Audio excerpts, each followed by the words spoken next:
Black Star Network is here. Oh, no punches! I'm real revolutionary right now. Support this man, Black Media. He makes sure that our stories are told. Thank you for being the voice of Black America, Roland. Stay black. I love y'all. All momentum we have now, we have to keep this going. The video looks phenomenal. See, this difference between Black Star Network and Black-owned media and something like CNN. You can't be Black-owned media and be scared. It's time to be smart. Bring your eyeballs home. You dig?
2nd, 2024, coming up on Roland Martin Unfiltered, streaming live on the Black Star Network. The situation in Haiti is worsening as gangs continue to wreak havoc on the innocent, and the country's transitional government struggles to take shape. Retired Army Lieutenant General Russel Honoré has an idea, saying that America needs to stop holding back the military from being able to access weapons. We'll talk about that with him on the show. Netflix's biopic on Shirley Chisholm, called Shirley, dropped today.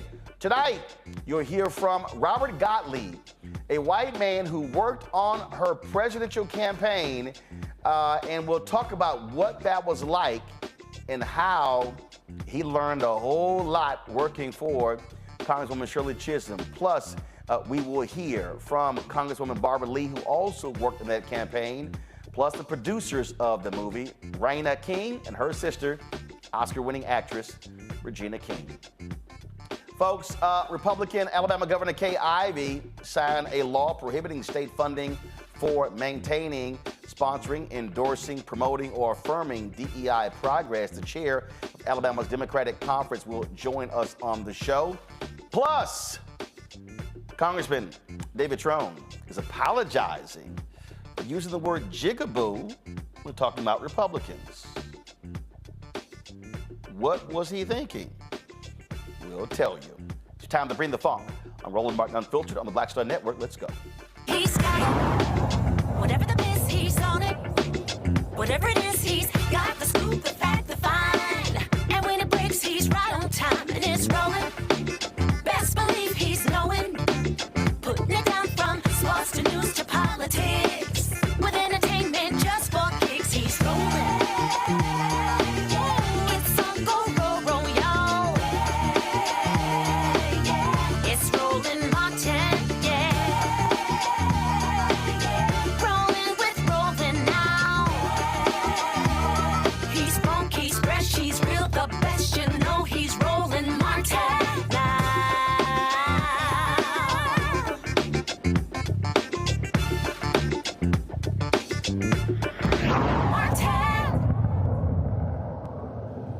Well, Maryland Congressman David Trone, who is the front runner for the Democratic nomination for U.S. Senator in Maryland, is apologizing after he used a racial slur in a congressional hearing while talking to a black White House leader. This is what took place in Congress.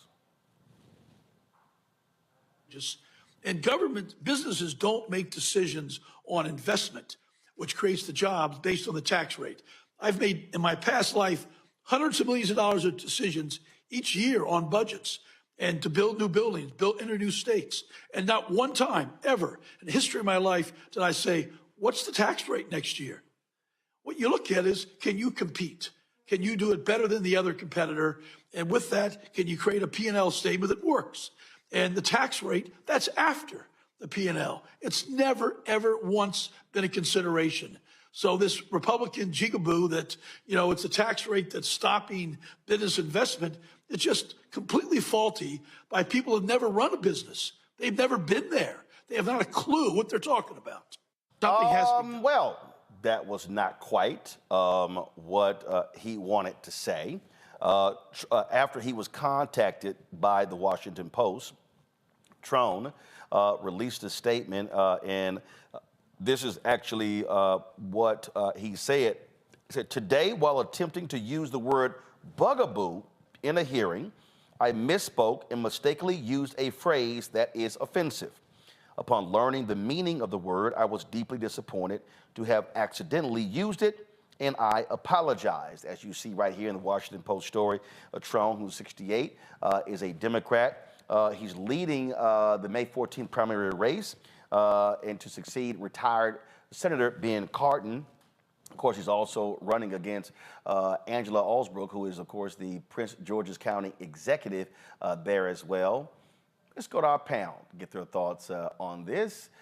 Joining us from Corpus Christi, attorney Matt Manning. Glad to have Matt on tonight's show. Joining us from Detroit, Motor City, We've got Michael. Michael joins us, of course, African History Network, Michael Imhotep, African History Network show coming from Detroit. See, we allow Sigmas on the show.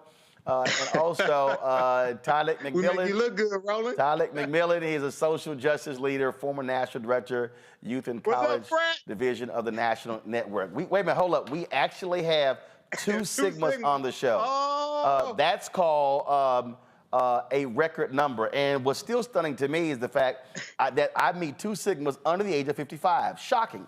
All right, let's get right into this here. Let's get right into this here. Matt, I'll start with you, and that is, he said he meant to use bugaboo, not jigaboo. Immediately apologizes. Just your thoughts. It's stupid. It's a poor choice of words, but without any further intent for it to be specifically harmful to someone. I think it is an unfortunate faux pas. I think he and his team handled it correctly, made the immediate apology, and recognized that he didn't know the meaning of the word. Now, I'll tell you, I don't know that any 68-year-old white man in America does not know what jigaboo means. That's hard for me to believe. However, I can imagine that when you're speaking on something like this and you mix two words up, that kind of thing happens. So, I mean, without any further evidence to show that he was trying to be harmful, trying to slip something in, I think it was an unfortunate turn of phrase, and I think he apologized, and I think we move on from that. Obviously, Tyler, he was talking to Shalonda Young, who was over the Office of Management and Budget for the Biden-Harris administration. And so that further compounded this. Plus, you have this Democratic primary where you have a sizable black population, voting population in Maryland, running against, he's competing against a prominent African-American executive. That's also why this has gotten a lot of attention. Yeah, exactly. And I think, as we're looking at his campaign videos that has been posted, throughout the area, they're painting him out to be this racial justice warrior. And so for someone to be a racial justice warrior, I think he should be more mindful of the words that's coming out of his mouth. And as was stated before, I don't understand at his age, at 68 years old, that he would not understand the context and the meaning of that word. But I think it was bizarre. But I don't, looking at the context of it, I don't see that he used it in a racial slur. But I think someone his age and someone who says to be a person shoulder to shoulder in this fight for racial and economic justice, he should know the meaning of the word in itself. And, Michael, I always say all the time that, when words come out of your mouth, first of all, you then go, where did certain words come from? I like, for instance, I can't even tell you the possibility of jigaboo even coming out of my mouth is not even the words that I even use. Exactly. So, Roland, I think what happened was maybe he was around some Gen Xers and they were listening to Destiny's Child, Bugaboo. All right. Or he was watching Spike Lee's School Days. School Days. That's my next. So then he was watching School Days, right? And he has jungle fever, maybe, right? And he was watching School Days and he heard jigaboo. Okay. So then he throws that out and he gets the two terms mixed up. But this is, I don't understand how he doesn't know what the term jigaboo means. It's a derogatory term, from African Americans decades ago. But it's good that his spokespeople put out. Well, it's good he put out a statement saying he misspoke. But I don't understand how you screw up the two terms. I don't call people jigaboos, and I'm black. So I don't even know how something like that pops out unless it was in the first place. So, we'll see what happens with this. But, it's good they put out a statement, but this is not the type of mistake that you want to make. Look, I don't even use the N word. So that doesn't even come out because I don't use it. So we'll see if this has any impact on this May 14th primary. All right, folks, hold tight 1 second. We come back. We'll talk Haiti. Retired General Russel Honoré says there's something America can do to help Haitians. But the question is, will they actually do it? We'll discuss that next with him right here on Roland Martin Unfiltered on the Black Star Network.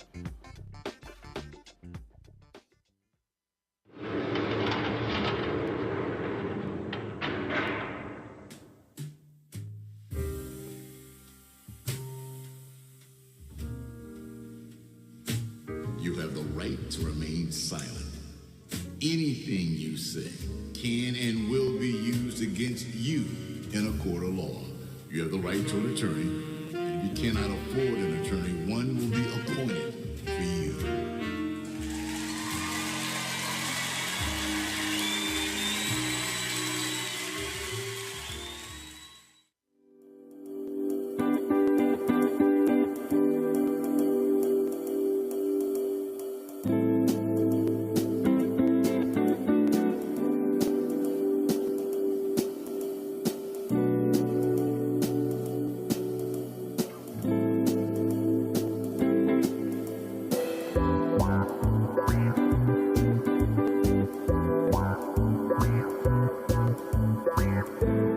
I am Tommy Davidson. I play Oscar on Proud Family, Louder and Prouder. Right now, I'm rolling with Roland Martin, unfiltered, uncut, unplugged, and undamn believable.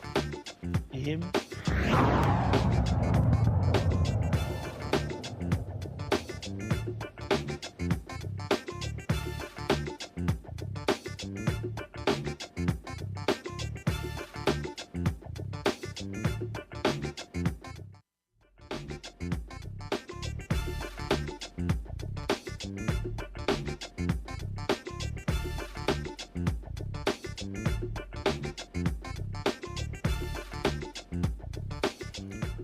The situation in Haiti is getting worse day by day. The country's transitional government is struggling to take shape, and the island's powerful gains continue to make advances in the capital, Port-au-Prince. Almost half of Haiti's people are struggling to feed themselves, and several areas are literally close to famine. Security is an issue. Well, retired Army Lieutenant General Russel Honoré, many of us remember him for his work after Hurricane Katrina, joins us right now. General Honoré, glad to have you here. You talked about that there is something that America can do to help the security of the country that is in our control. Explain that. Yes, Roland, thanks for talking to this subject. Haiti has been ignored. Not just this administration with the wars in Gaza and Ukraine going on and the ongoing election, but the entire mainstream media has been slow to report on what's happening in Haiti. Many times I think people get Haiti fatigue because going back to, and most of us can remember back to the earthquake, Haiti has never fully recovered. For instance, the United States has had 4 different ambassadors in Haiti in the last 4 years, and currently operating with a chargé affair. Haiti has not been a priority of the State Department. Before it was Gaza and Ukraine, it was Afghanistan and Iraq. Haiti has never been a priority, and it shows. Look, we've been to Haiti, we've been engaged, we've invaded Haiti over more than you can count on one hand, and we still don't have a solution. We can't do something, Roland, by number one, we think the President of the United States needs to address the people of Haiti to build confidence that we're going to do it different this time. We're going to use the people of Haiti to come up with their own plan, Haiti, led by Haitians, supported by the U.S. and the other international community. That's what needs to happen. We need the President to address this himself straight up right now. Well, and what you have is you have Republicans who are, let me know if we lost a general there. You've got Republicans out here who are trying to hype this situation, who they're out here talking about, oh, there's going to be a Haitian invasion of Florida. You got Fox News scaring people to death, hyping this whole thing, which we all know is absolutely BS as well. And so that's really part of the issue. You talked about the need for a ambassador to Haiti. That has actually happened. Go right here to my. If you go right here to my, what's going to happen is you go to my iPad. Check this out. This was just last week. I mean, U.S. Senate confirms Biden nominee Hankins to be ambassador to Haiti, and that is Dennis Hankins, a career diplomat. And again, this is the first ambassador they've had in Haiti for 2.5 years. He was confirmed in an 89 to 1 vote. He previously was ambassador to Mali and Guinea. And so, but one of the things that you talked about was that the United States controls weapons for the Haitian military and police. Explain that to people who don't understand. Yeah, you're not going to believe this, Roland, but the Congress passed a rule that they would not supply weapons to the Haitian army and the Haitian police. Nothing but pistols. That's when we tried to provide some armored vehicles last year to the Haitian government. They had to come from Canada, and the United States flew them in because we got a rule in Congress that we will not arm the Haitian army. That is ridiculous. It's was probably done after repeated coups happening in Haiti out of an emotional response. But Haiti needs an army to protect itself and to back up the police. Democracy has not worked well in Haiti. Haiti's had several opportunities to make it work, but outside influence and greed has destroyed the democratic process, and the people that suffer are the poor people of Haiti. We need a rule change in the Congress supported by the White House.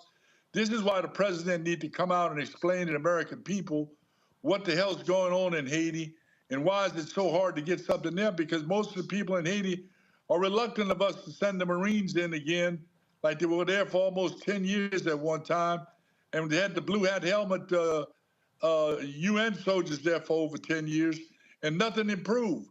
We need a plan, Haiti.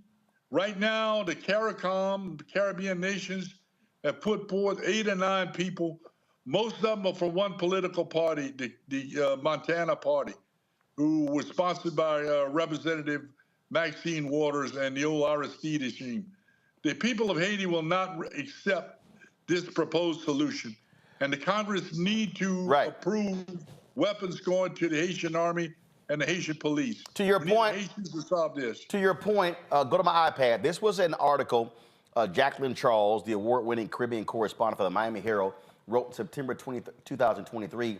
While international community is divided on the Haiti military, support for an army grows. In her article, it says there's one solution that Washington is not prepared to support: using the Haitian army. A State Department spokesperson told the Miami Herald that while the United States remains deeply concerned by the ongoing lawlessness associated with armed gangs and supports a Haitian-led solution, quote, the U.S. government is statutorily prohibited from providing assistance to the armed forces of Haiti. And so they go on to say that Haiti's modern-day military, created by U.S. Marines after 1915 American occupation, evolved into the army that became known as perpetrators of coups and some of the worst human rights abuses in the hemisphere. Now, today, the article says that Haiti has about 1,500 soldiers, but as you articulated, the article says they have no assault tanks, no armored vehicles, no combat helicopters, or even high-powered rifles, and lack any ability to confront gangs. While Mexico currently provides military training, the institution continues to face resistance from others in the international community, especially from the U.S. State Department. Okay, this is real simple. How in the hell can you complain about security if the folk who should be providing security can't do it? Can you hear me? I'm not hearing Roland. Can you hear me? Yeah, I got you, Roland. Yeah, what's crazy is how in the hell can we talk about security if the people who's supposed to be providing security can't provide security and the gangs are overwhelming them because they got better weapons? Hello, this is the Western Hemisphere. We're supposed to be the boss here. We're supposed to be the boss in the Western Hemisphere. We give Israel over $10 million a day and give Egypt over $10 million a day. Most years, we don't even give that much to Haiti to protect itself. We've got to change this, and it lies in the laps of the United States Congress, and we need to appeal to the president to speak to this. Just like he talked about Gaza, just like he talked about Ukraine, why in the hell the president ain't talking about Haiti? Great point. Go to my panel, Michael. All right, quick question here. Retired Lieutenant General Honoré. I know that I read an article from the Griot.com that talked about how Democrats in Congress want to send aid to Haiti, but Republicans won't budge. Can you talk about that for a minute? And then also, Jake Sullivan announced that back, April Ryan reported for the Griot.com on March 13th. Jake Sullivan announced a total of $333 million in aid from will go from the U.S. to Haiti to address political and humanitarian crisis taking place. Can you talk about those, please? Yes, we get the money appropriated for Haiti, but not executed because the government there is not prepared to execute it. The humanitarian money is being sent, but once the supplies arrive at the port, the gangs are in charge of the supply chain. So this is a combined problem of multiple scales. So we have to get the security to support the Haitian police and the Haitian army so they can open the supply routes. The gangs are controlling the majority of Port-au-Prince. And now they're going into the neighborhood because they live off of contraband. We've got to get the Congress to provide enough money to supply the army, the police, and to fund the army as the government. This is the Western Hemisphere. We give Israel over $10 million a day, and nobody say a damn thing about it every day. But here's the thing. Here's the thing, General. Look, you're a military man. First of all, look, I've never served in the military, but there's some basic stuff you know. First, you have to get control of the ground. That's first. I don't care if we're talking about your house or we're talking about a country. That requires security. Once security gets control of the ground, then leadership then can make their decisions. Otherwise, they running around scared to death because they're scared that the gangs are going to kidnap them, take them out. So the United States can talk all we want to. They can issue press releases, but you have to establish security. You just said it, the supply lines. Security must take back the roads, must take back the port, must take back the the airport. This ain't rocket science. It's really military 101. Let me tell you something, Roland. If we had one Taliban or Russian in Haiti, we would have invaded it already. America is focused on terrorists in the Middle East and from Russia. They don't give a damn about what's happening in Haiti. And it's time that the White House and the Congress change that attitude, and we provide the assets that the Haitian government, as such as it is, as well as the Army and the police, the supplies and the equipment and the training, and the CIA operatives to go in there and start taking the damn gang leaders out. That's what needs to happen. But before I go to my next panel, this was a story that was done a couple of days ago. So General Laura Richardson, commander of the U.S. Southern Command, she said during an event at the Atlantic Council, we wouldn't discount that U.S. troops could be involved in an international effort in Haiti. Quote, we are prepared if called upon by our State Department and Department of Defense. But she added she doesn't envision a U.S.-only solution to the deteriorating situation. So what she's saying there, hey, if the United States has troops there, it's a part of an international effort, not an American invasion, if you will, of Haiti. Do you believe that that makes sense, having an international force that includes U.S. troops? Absolutely, I 100% agree with General Richardson. I know very well. She knows what she's doing. And we need people that speak the language, some form of the French language that can communicate with the Haitian people. And they need to be Haitian-led, Roland. We're going in supporting the Haitian police and the Haitian army as we would go in and do this operation.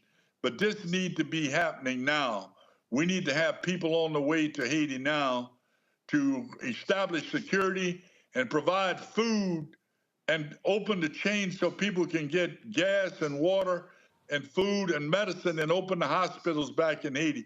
The gangs have taken the damn hospitals out. When this happened in Gaza, everybody get all pissy about it. It's happening in Haiti every day. Hospitals taken down, food being stolen and/or prevented from getting the people that need it. We need that same noise to be made about Haiti. Matt? They're people too. Matt? Yes, General Honoré, my question is kind of in the same vein. Is there a recent example of a circumstance where the United States sent in a security force to stabilize a region and then handed it over to the government that you can think of that would be, appropriate for an example of what we should be doing in this circumstance? Well, let me tell you that. We've been to Haiti about 5 times and left. We're still in South Korea over 60 years. We're still in Germany over 70 years. The places that we have been successful in making peace, we're still there. We went, we didn't leave. That should have been the case in Haiti with a cooperative standing up and supporting the government of Haiti, just like we supported the governments in Iraq and to a certain point in Afghanistan. We've never done that long term in Haiti. We've always gone in with the intention of hurry up, get in, and get the hell out. Because for obvious reasons, that's not a place a lot of Americans want to hang around. But Haiti has a lot to offer. They have the capacity to fill a lot of the needs we need in terms of skilled workers, and for us to invest economically. We invested in Taiwan, we invested in China, we invested in Vietnam. We've never made a substantial investment to help the economy of Haiti. Without an economy, this is what we end up with, is a contraband economy. We could do better than that, Roland. Absolutely. Tyler, go ahead, right ahead. No, I would say no. Thank you, General, for your service. I think, as you mentioned before, today and forever, we must listen to Haitians. Let Haitians tell the story. Let's engage with Haitian journalists. I think it's clear to point out, as you mentioned before, there has been close to almost 400,000 people being displaced from violence. And I would like to ask you, like, what do you think is the need outside, in addition to the resources of the federal government stopping deportations of Haitians from the United States back to Haiti as an importance as well? Well, one of the things we need to stop the exploitation of the Haitian workers. You know how much a person makes in Haiti working in a garment factory? About $3 a day. Making shirts that sell in New York for $130 a day. And they stitch most of the baseballs that are used in the United States. That's a crying damn shame for American companies to go there and pay people, talking about a living wage. I'm talking about $3 a day, Roland, is to go on a living wage. It's what they pay people in Haiti. We need to change that. There are no codes. We go to Haiti and we break every damn code. We are importing weapons into Haiti and giving to the gangs. The gangs have gotten out of control because of collaboration with some of the previous governments. And if we don't watch out, Aristide is going to be in charge of Haiti again. We know what happened the last time he was in there, Haiti. Roland. All right. General Honoré, we certainly appreciate it. Hopefully the White House will take your advice, and we will certainly be posting this, and I'm quite sure they will be hearing what you had to say. We hope to hear something this weekend from the president about Haiti. Gotcha. God bless Haiti. I appreciate it. Thanks so much, sir. Thank you. All right, folks, when we come back, a conversation about the late, great Congresswoman Shirley Chisholm and her 1972 presidential run from someone who was right there alongside of her. That's next, right here on Roland Martin Unfiltered on the Black Star Network. Support us in what we do, folks. Join our Bring the Funk fan club. The goal is to get 20,000 of our fans contributing on average $50 a year. That's $4.19 a month, 13 cents a day. You can send your check and money order to P.O. Box 57196, Washington, D.C., 20037-0196. Cash App, $RM Unfiltered. PayPal, Martin Unfiltered. Venmo is RM Unfiltered. Zelle, Roland at RolandSMartin.com. Roland at RolandMartinUnfiltered.com. We'll be right back.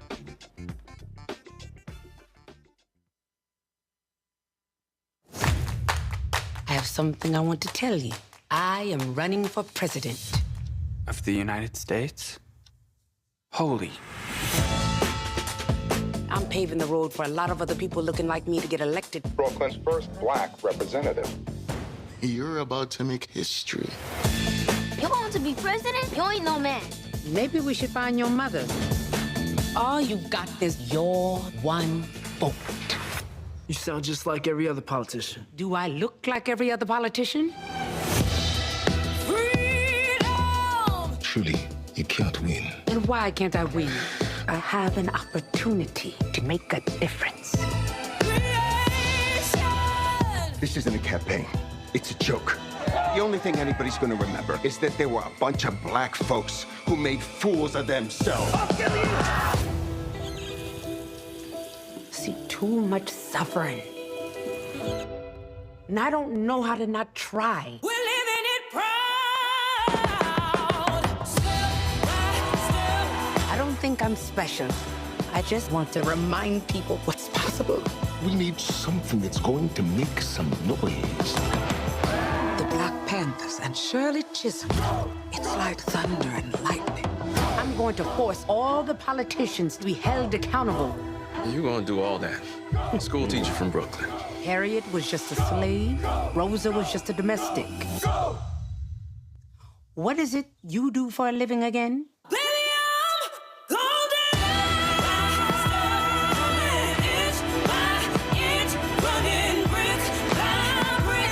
The people of America are watching us.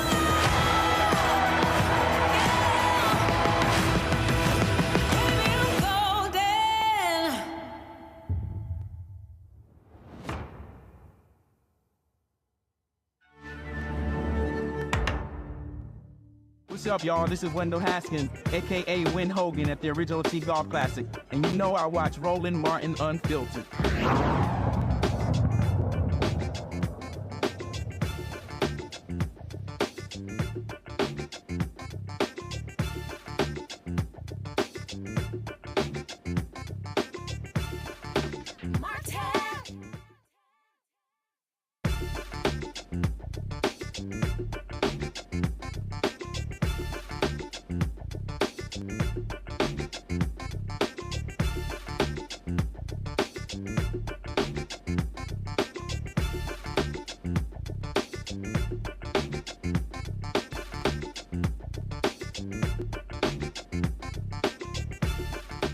In 1972, Congresswoman Shirley Chisholm, who was only 3 years in Congress, she decided, you know what, I'm gonna run for president of the United States.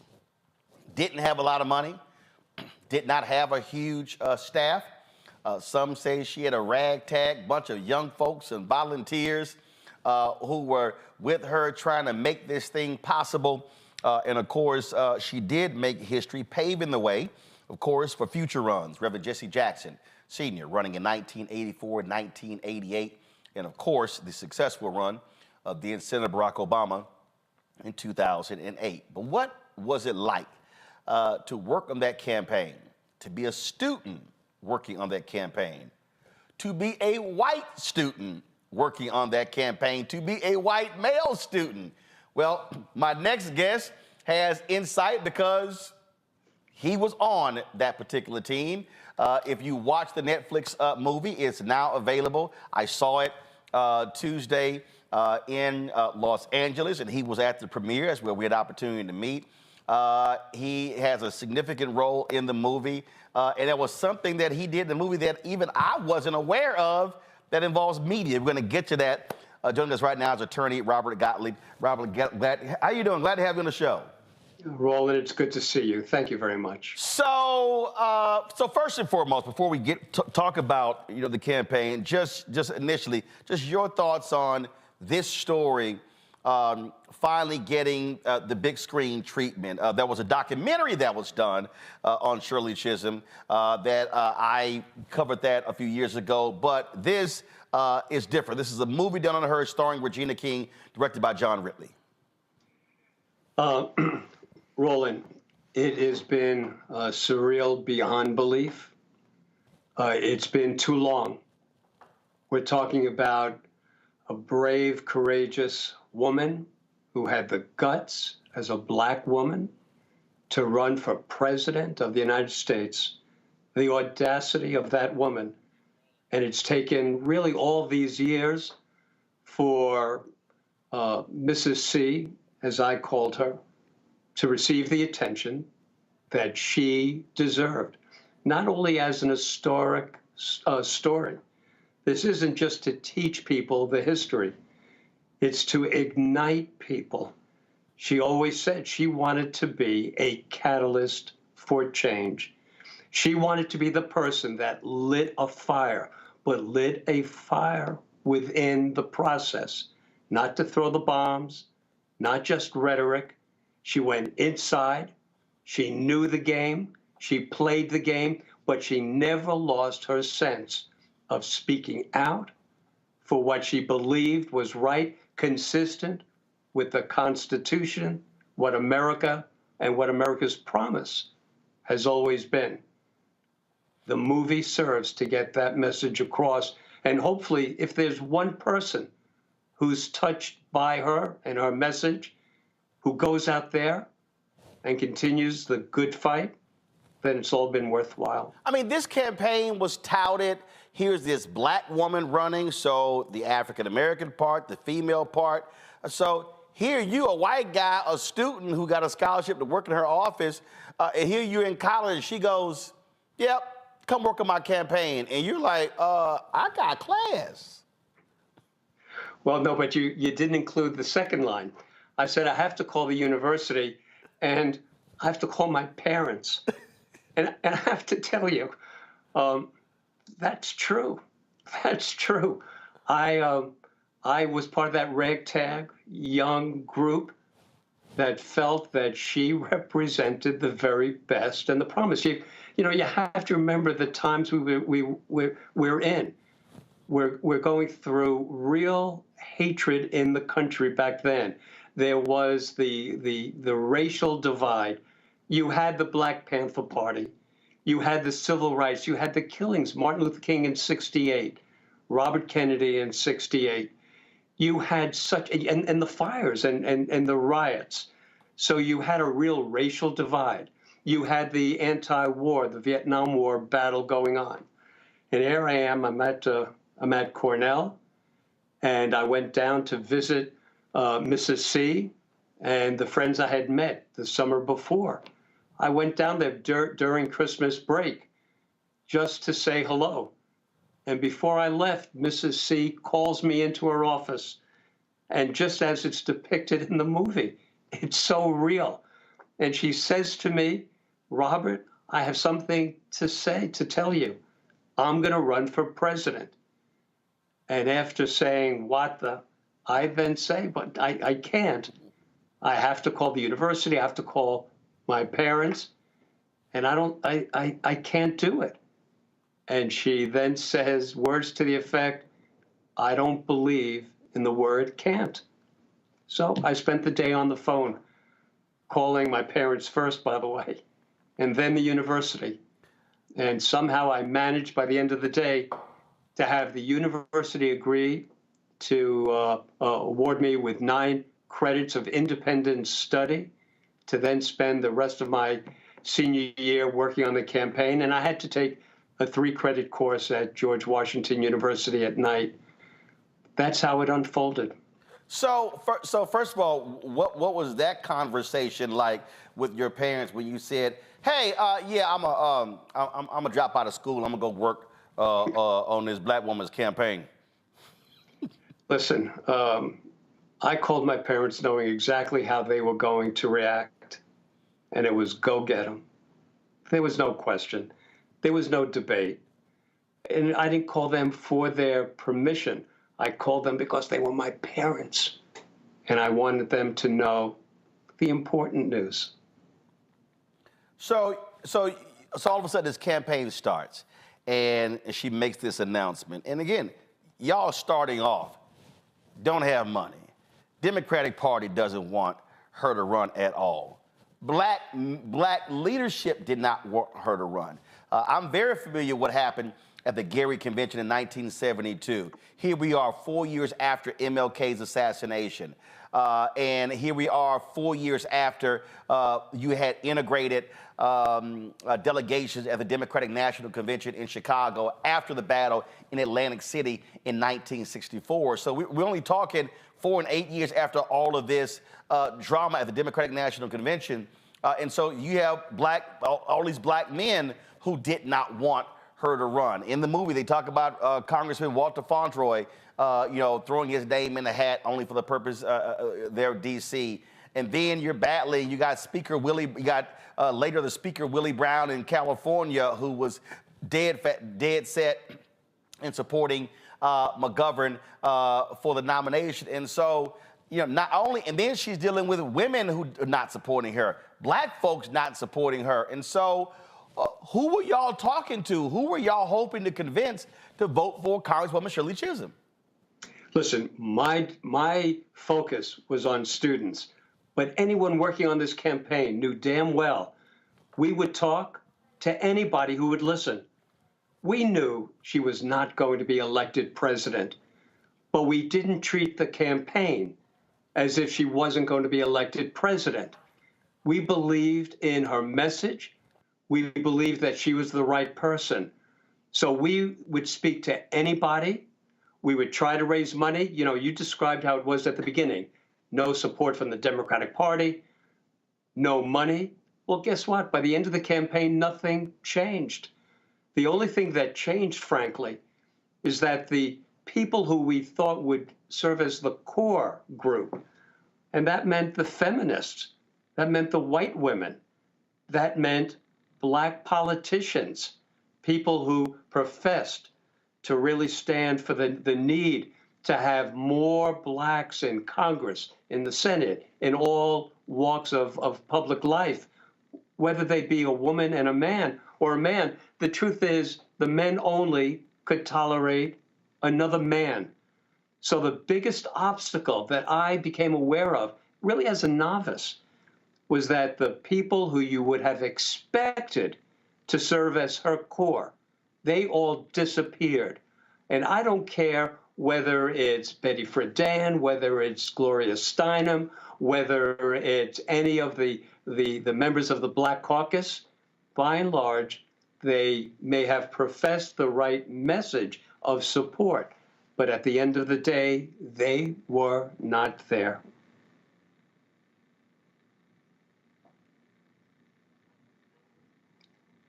All right. Now, I've lost the audio. So all of these people who were saying the right things were not doing the right things. So when this black woman has stepped up, they were kind of like, what is wrong with her? What is she doing? Here is some of her announcement when she made the announcement when she went public in New York. Here it is.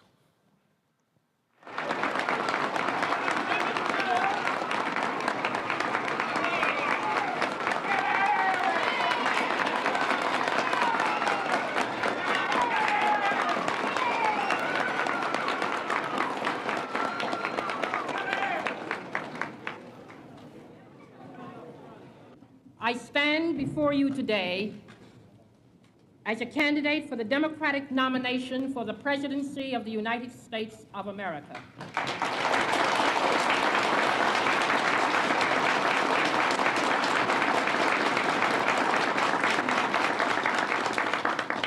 I am not the candidate of Black America, although I am Black and proud.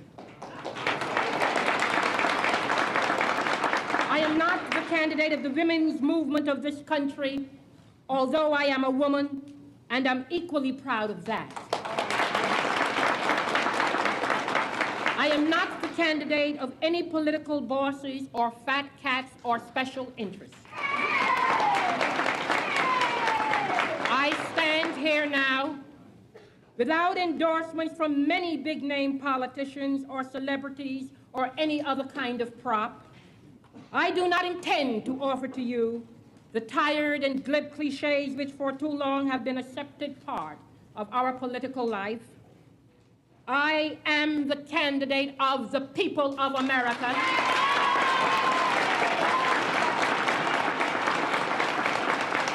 Fellow Americans, we have looked in vain to the Nixon administration for the courage, the spirit, the character, and the words to lift us, to bring out the best in us, to rekindle in each of us our faith in the American dream. Yet all that we have received in return is just another smooth exercise in political manipulation, deceit and deception, callousness and indifference to our individual problems, and the disgusting playing of divisive politics, pitting the young against the old, labor against management, North against South, black against white.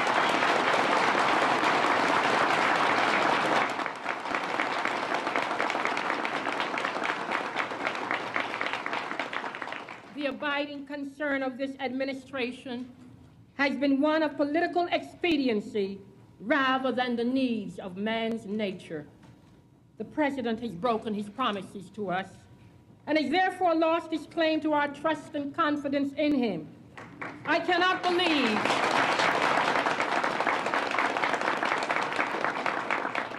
believe that this administration would have ever been elected 4 years ago if we had known then what we know today. But we are entering a new era in which we must, as Americans, demand stature and size in our national leadership. Leadership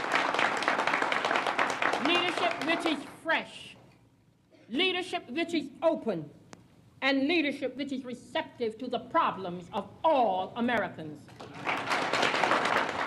Robert, when you hear that, do you still get chills? And is her voice sort of ringing in your ear with all the conversations that y'all had? The answer is yes. And the truth is, I heard her make her stump speech thousands of times. And every time I heard it, it had the same effect on me. She was so real and so right. Every time I heard the same damn words, I would walk away and say, it's affecting me as much today as 2 months ago. And listening to that again, all you have to realize, when you talk about the importance of this movie, think about it. It sounded like she was talking to an audience today about the realities of politics today. When she says we've entered a new era, that was aspirational. She was hoping we entered a new era. The truth is, what we're living through in this nation needs 1,000 Shirley Chisholms. That same battle that she set out to wage needs to be waged today. So it has an effect, but again, it's not only of nostalgia. It affects me in the same way as it did then. And anyone, we always felt, quite frankly, Roland, that if she can get in front personally of millions of people, she would have been elected. I'm going to go to a break, and I want to talk about that because you were involved in something that actually made history. And again, I'm watching the movie, and I go, wow, I didn't know that. So we're going to go to a break. We're going to talk about that history-making role that you played when it came to the courts and the FCC that allowed America to hear the voice of Congresswoman Shirley Chisholm in a broad way. That's next, folks. We're talking to Robert Gottlieb, an attorney in New York. He worked on the presidential campaign of Congresswoman Shirley Chisholm in 1972. We're going to talk about that. My panel going to have their questions for Robert when we come back as well. Folks, right now, you can watch Shirley, starring Regina King, on Netflix. It is available now. We'll be right back. Roland Martin Unfiltered on the Black Star Network.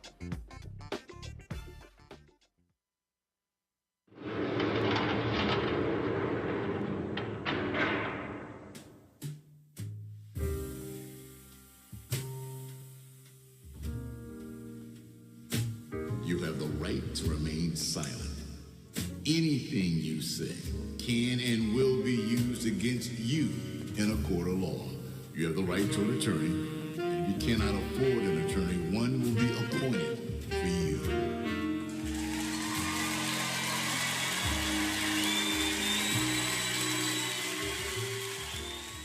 Next, on the Black Table with me, Greg Carr.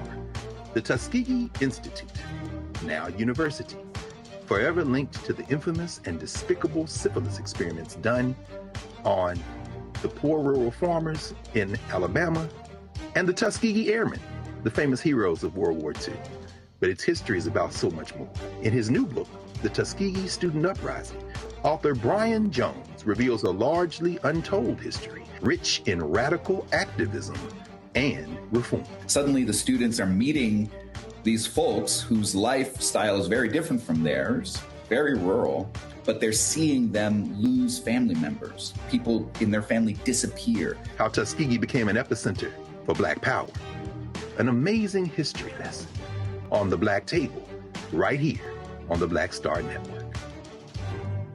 My name is Lena Charles, and I'm from Opelousas, Louisiana. Yes, that is Zydeco capital of the world. My name is Margaret Chappelle. I'm from Dallas, Texas, representing the Urban Trivia Game. It's me, Sherry Shepherd, and you know what you watch. Roland Martin on Unfiltered.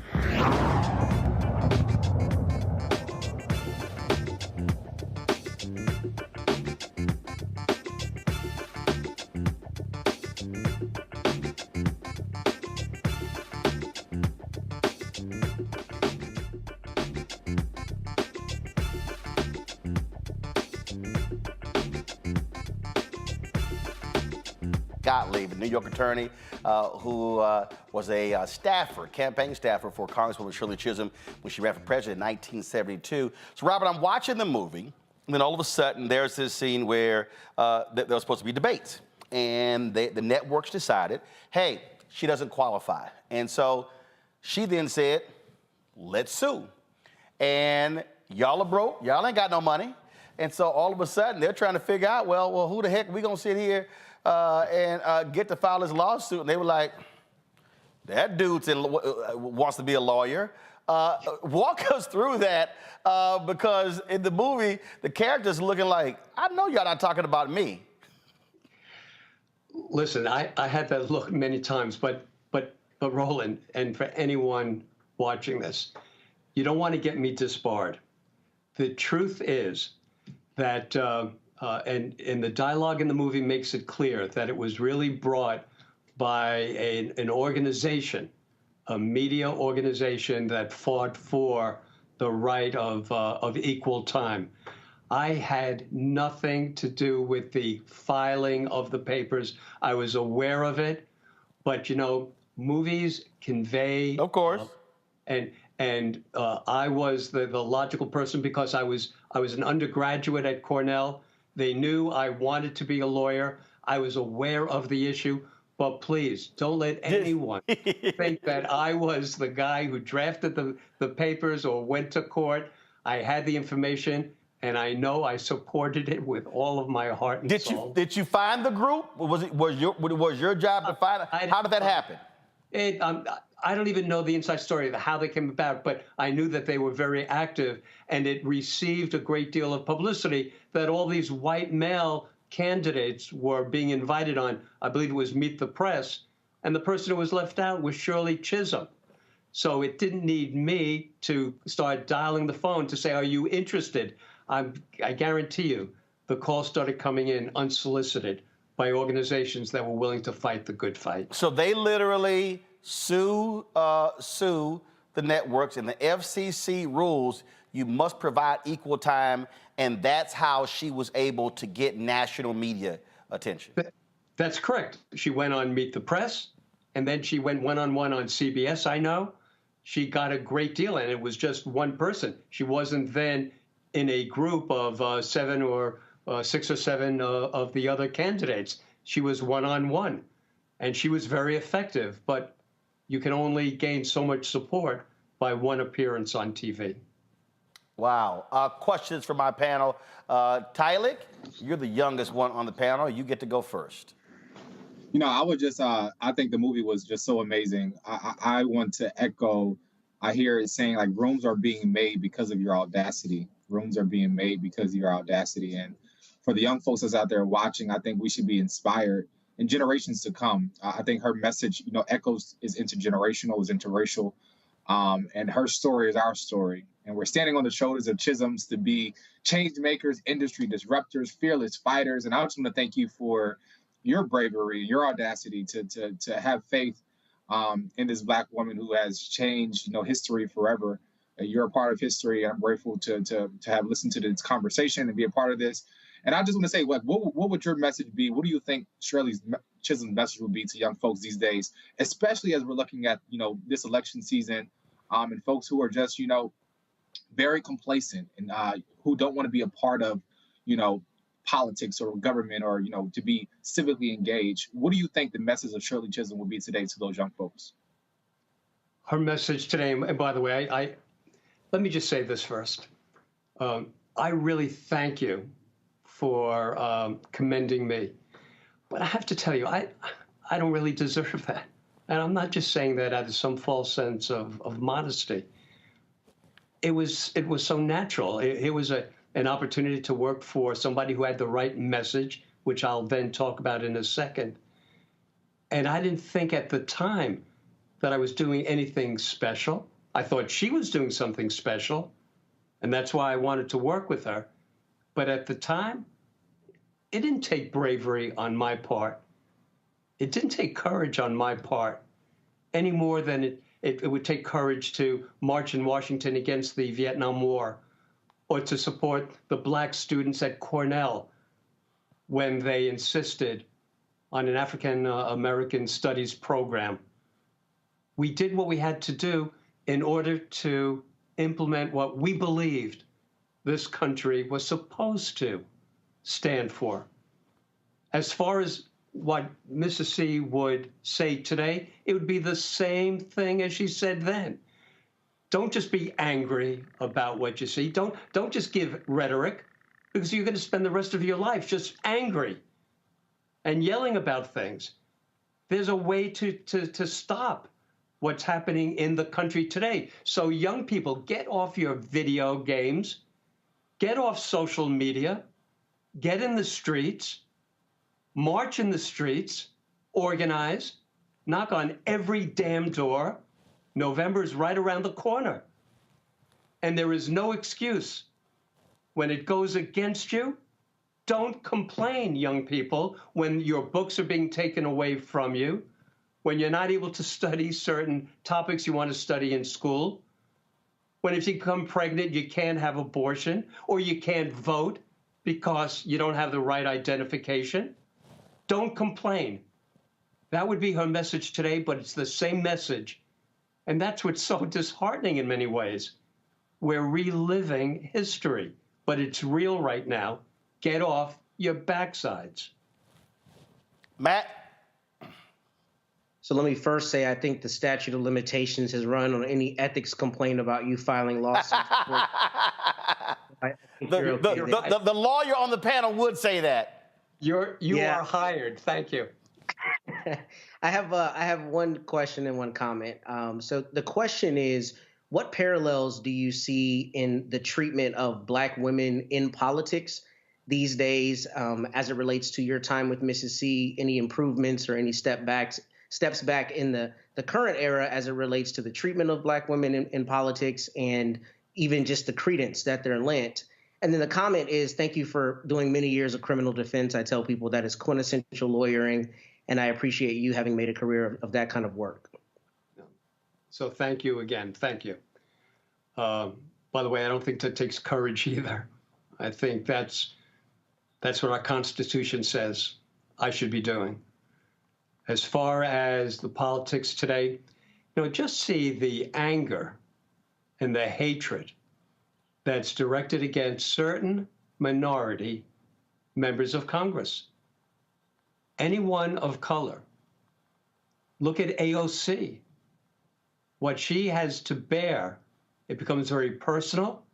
There's a hatred, there's a resentment that I, just from the outside, I'm not involved in the inner workings of political campaigns now, but I see how they are treated and how they are attacked. So I think certainly just as a bystander, we have come a long way. Just look at the numbers. But as far as the way white America looks at them and what they are now willing to do and say against them, now that they have permission from people like Trump and others on the right, they have permission to do it without any repercussions. So we've come a long way, but there is a much longer way to go before this country is true to its ideals. Michael. All right, Attorney Gottlieb, thanks for coming on the show today and sharing this information with us. As the historian on the panel, I had a question about Governor George Wallace, who is portrayed in the movie. And there's a scene in the movie where Shirley Chisholm makes the controversial decision to go visit Governor George Wallace while he's in the hospital. There was an assassination attempt on him in 1972. And he never forgot her showing kindness to him. And in 1973, he helps her to get legislation passed to raise the minimum wage for domestic workers. Can you talk about what caused her to go visit him? Because, I mean, this is Governor George Wallace, who said segregation today, segregation tomorrow, segregation forever, and who ran for president in 1968 for the American Independent Party as against civil rights. What caused her to go visit him, and what was some of the backlash that she received from the African-American community behind that? Yeah, That also is a great question. At the time when I heard that she was going, my reaction was the reaction of everybody. Shirley Chisholm is going to see this racist. Right. It was unbelievable, the reaction before as well as afterward. There was a lot of controversy, and there was a lot of resentment among Black voters and young students. There was a resentment. If you ask me why she did it, that's who she really was. She was a sensitive, empathetic, she was a real human being with the highest morals and beliefs. And she was religious. And she felt it didn't matter what his political views were, didn't matter that he was a racist. He was gunned down. He was gunned down. He was getting a lot of attention. He was in a hospital bed. He was paralyzed. Right. That reflects everything anyone needs to know about her true and real character. Right. She also survived assassination attempts on her own life as well. That's right. There was, I recall hearing, I wasn't there, I was on the road, of the attempt on her life as well. Robert, last question for you. That is, so when you see the videos and when you see the movie, I mean, she is forceful, she is earnest, she is very clear. But was she funny? Was she lighthearted? Is there any particular thing or story you remember that still makes you laugh today? You know, so the answer is yes, she could be funny. But I always felt that she was much more complex than just the political figure that people saw out there, being a firebrand, and even more complex than the times I would see her in the office.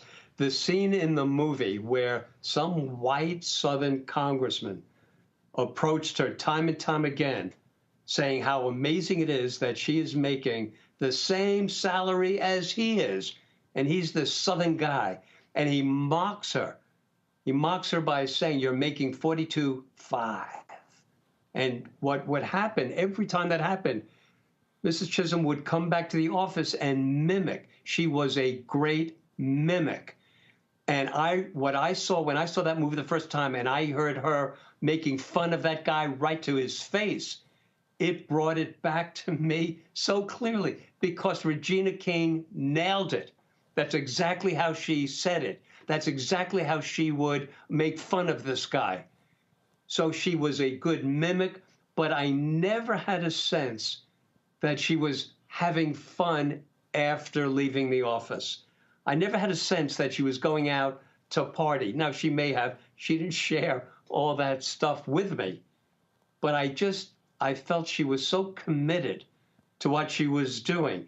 While she was in the office, she certainly had times of being funny or telling a funny story.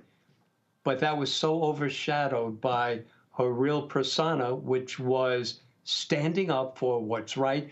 But what people should have to understand is that she knew how to play the game. So she, in committee meetings, and I attended some of those committee meetings when I was a summer intern, she went to committee meetings with Wilbur Mills, other Southern members of Congress, who until then had never seen a black woman, certainly in political office.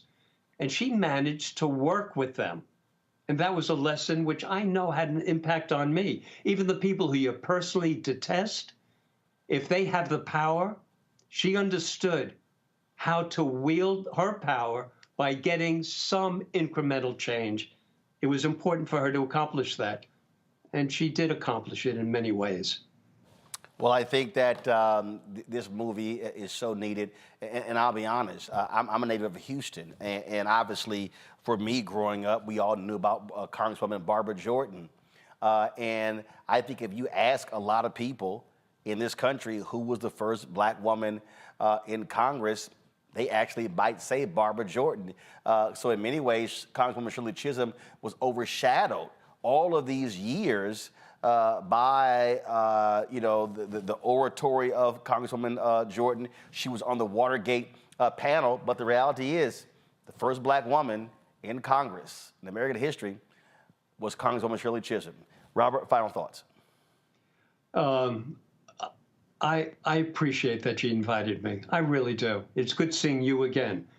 And I think her message that you're getting out there and that the movie will get out there, it's worth everything, certainly, I've ever done. And she can really have a major impact as we move forward. Well, absolutely. Robert Gottlieb, I appreciate it. Thank you for joining us and appreciate your insight into the late, great Congresswoman Shirley Chisholm. Thank you, Roland. Thanks a lot. Folks, again, Shirley is airing right now on Netflix. You can check it out. A little bit later in the show, we're going to share with you more of what we got from the red carpet on Tuesday, including Congresswoman Barbara Lee, who worked on that same presidential campaign with Shirley Chisholm. Plus, you will hear from Raina King, the producer of the movie, the sister Regina King, and Regina King, who starred as Shirley. It took them 15 years to get this movie made. Coming up next, we'll talk with the top leader of the Alabama Democratic Party regarding Republican Governor Kay Ivey signing her anti-DEI bill in the state. Yeah, but they sure as hell don't mind DEI Saturdays racing up and down the football field. You're watching Roland Martin Unfiltered on the Black Star Network. I have something I want to tell you. I am running for president. Of the United States? Holy. I'm paving the road for a lot of other people looking like me to get elected. Brooklyn's first black representative. You're about to make history. You want to be president? You ain't no man. Maybe we should find your mother. All you got is your one vote. You sound just like every other politician. Do I look like every other politician? Truly, you can't win. And why can't I win? I have an opportunity to make a difference. This isn't a campaign. It's a joke. The only thing anybody's going to remember is that there were a bunch of black folks who made fools of themselves. See too much suffering. And I don't know how to not try. We're living it proud. Step by step. I don't think I'm special. I just want to remind people what's possible. We need something that's going to make some noise. The Black Panthers and Shirley Chisholm. It's like thunder and lightning. I'm going to force all the politicians to be held accountable. You're gonna do all that. School teacher from Brooklyn. Harriet was just a slave. Rosa was just a domestic. What is it you do for a living again?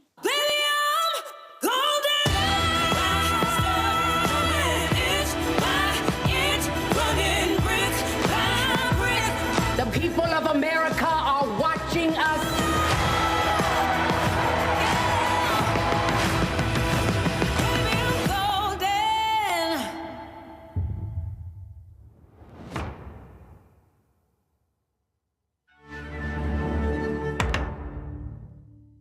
Hey, yo, what's up? This is Mr. Dalvin right here. What's up? This is KC. Sitting here representing the Jodeci. That's Jodeci. Right here on Roland Martin Unfiltered.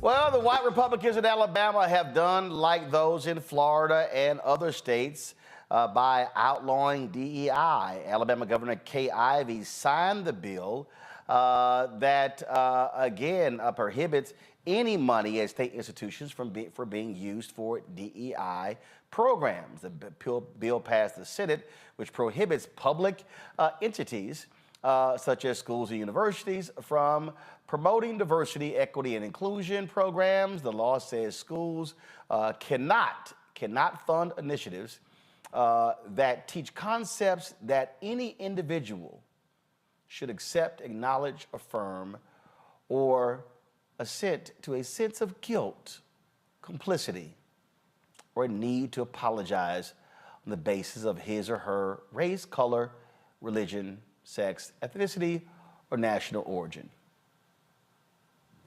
This is Alabama, y'all. Alabama.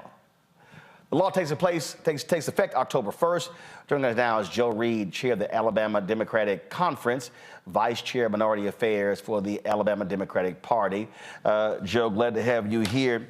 I said going on a break, these white Republicans in Florida, Alabama, Texas, and all these other states, they damn sure don't mind DEI on Saturday afternoons. Yes. Sometimes you see them cheering, you would never think that they had the other part, this racism in their hearts. And the tragedy about all of this is that this state needs so much. It's so far behind. And there are good people in this state, blacks and whites. But somehow, the political leadership has always come forward with the worst possible ideas that really reflects on the state. It's bad. And I don't know, I've been around a long time. And it strikes me that the legislature of Alabama is one of the most anti-consumer legislatures in the country. You don't ever see the legislature come up with anything that's good, that's try to help people, try to help this state, move this state from the back of the line on every conceivable issue that is good. Alabama, just if it's bad, we rush to it. We fight for last place. And it's so tragic.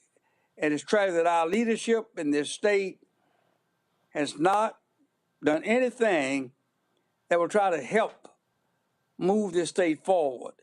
And what has happened is that these folk don't want, they know they're forebearers, they know they are, and are still wrong, so they want to hide it. So they fix it so you can't talk about it. But hell, people are going to talk about it anyway. That ad bill has passed without the worth the paper is written on because nobody's going to pay any attention to it.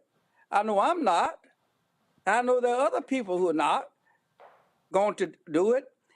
And I just don't see why it is, and it really bothers you because, you know, I live in it every day.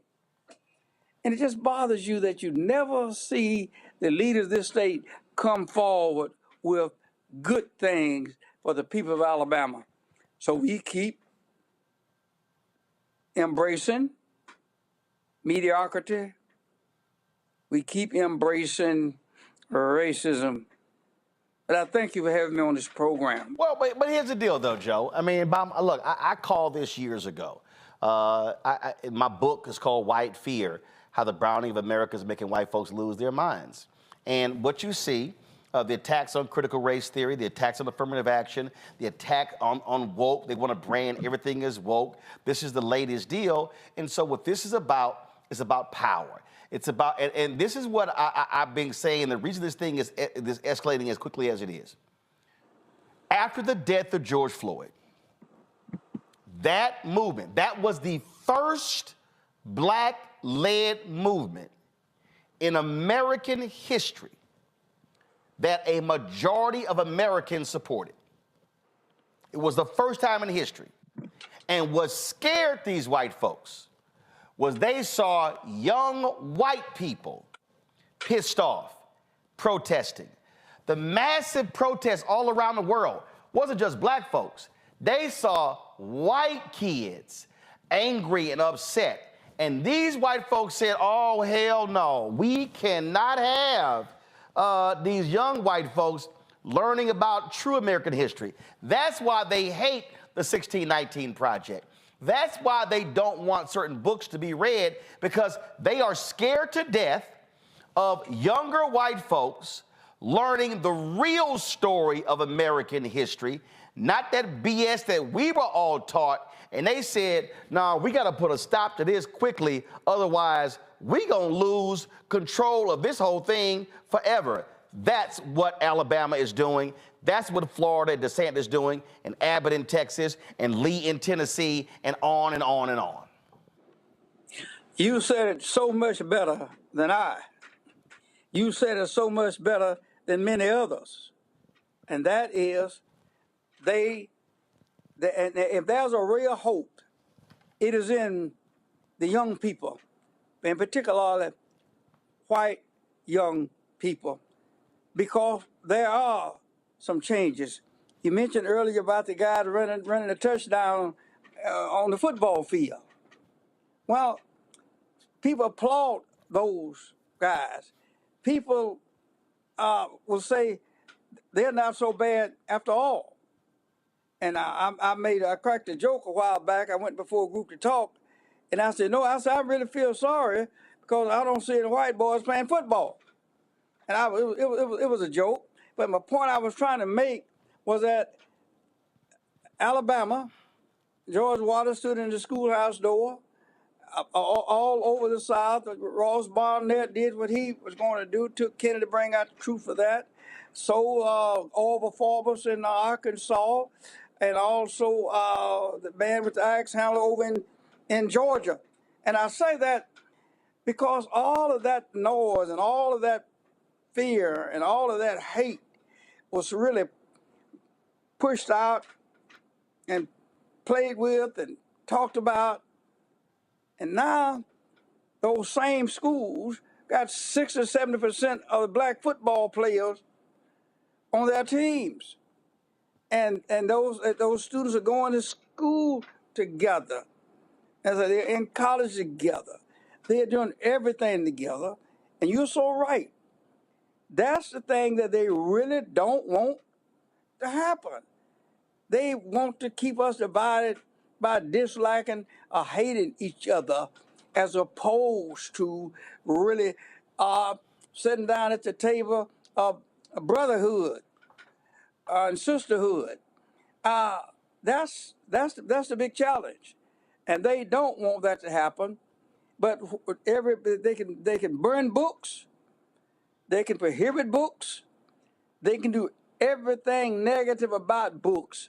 It is not going to stop the progress that young people are insisting on, and already they are raising questions about the slavery and why and how can you justify it? How can you bring it about, bring discussions about? They don't want nobody to talk about that. Mm-hmm. And that's why they are trying their level best. They're trying their level best to stamp it out. But no army is stronger than an idea whose time has come. Well, and the time is here. Well, I certainly hope that some of these athletes and their parents listen to Birmingham Mayor Randall Woodford and say, we ain't going to Alabama, we're not going to Auburn. And I'm telling you right now, all it takes is 2 or 3. Hell, it just takes 1. And I'm telling you that if black athletes do what that brother in Mississippi did when he said, I'm not playing football under that state flag with the Confederate emblem, them white folks changed that flag in a heartbeat. If 2 or 3 black athletes say, I am not going to Alabama, I am not going to Florida, I am not going to these schools in Texas because they hate, because of anti-DEI laws, these white legislators will be racing to the floor to change the laws because they know damn well they can't win nothing without black athletes. And they Amen. Joe Reed, we appreciate it. Thank you. Thanks a bunch. I'm going to go to a quick break, come back with my panel. We're going to pick up on this. You're watching Roland Martin Unfiltered on the Black Star Network.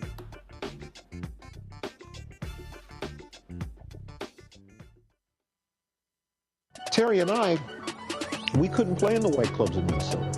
It felt like such a, strength through adversity type moment that I think black people just have to go through. We have to figure it out. We make lemons out of lemonade. But there's a reason we rented a ballroom, did our own show, promoted it, got like 1,500 people to come out. Clubs were sitting empty. They were like, where's everybody at? And I said, they're down watching the band you wouldn't hire. So it taught us not only that we had the talent of musicians, but we also had to have the talent of entrepreneurship. It wasn't like a seat at the table. It's like, no, let's build the table. That's right. We got to build the table. And, that's right. And that was the thing. And of course, after that, we got all kinds of offers. Of course. Right, to come play in the clubs. But we didn't do it. We said, no, we're good. No, we're good. We're good. And that's what put us on a path of national. And of course, when Prince made it, then it was like, okay, we see it can be done.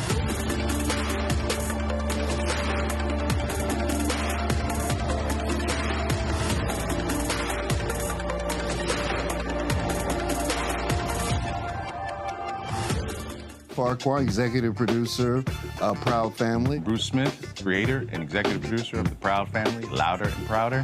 And you're watching Roland Martin Unfiltered.